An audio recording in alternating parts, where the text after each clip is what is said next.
Now, the lockdown in Greater Sydney is affecting the property market. Auction numbers are subdued. Searches from New Zealand looking to buy in Australia are skyrocketing, and demand for residential homes are outpacing supply. And Flaherty, economist at REA Group, is here to tell us why. And of course, Sydney, the lockdown looks like it's going to go on for a few weeks. And how is it affecting things property-wise?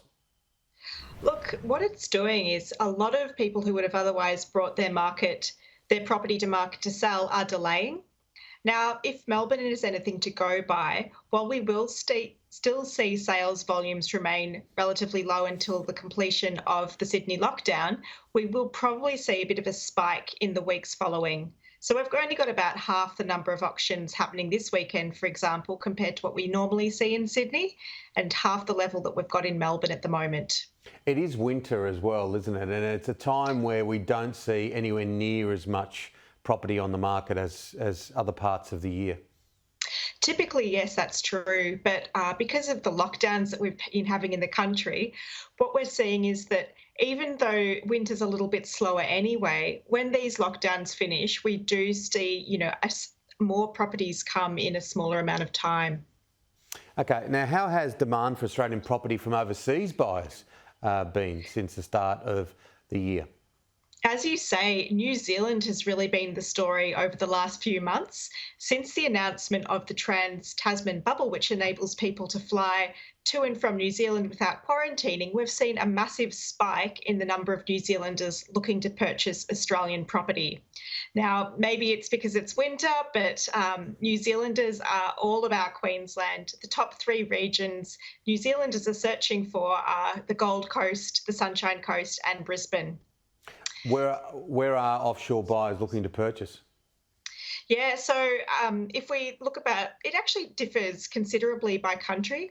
So behind New Zealand were the US and the UK. Now, those markets, the buyers tend to be looking in capital city areas, CBD areas, for example, Melbourne and Sydney being the most popular.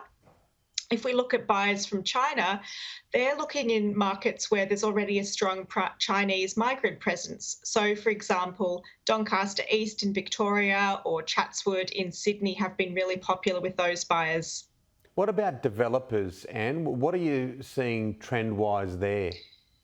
Well, demand has been so strong over the first half of this year, and we're seeing developers really looking to get in on the capital growth that's in the market to bring stock and sell it. Now, just like there are more buyers than sellers, there are more developers than development sites going. So we've seen developers getting more creative with the sites that they're looking for and thinking a bit out of the box. Another thing that we're seeing is that because the tourism sector has been hit so hard, particularly in CBD areas, a lot of developers are on the hunt for distressed hotel assets.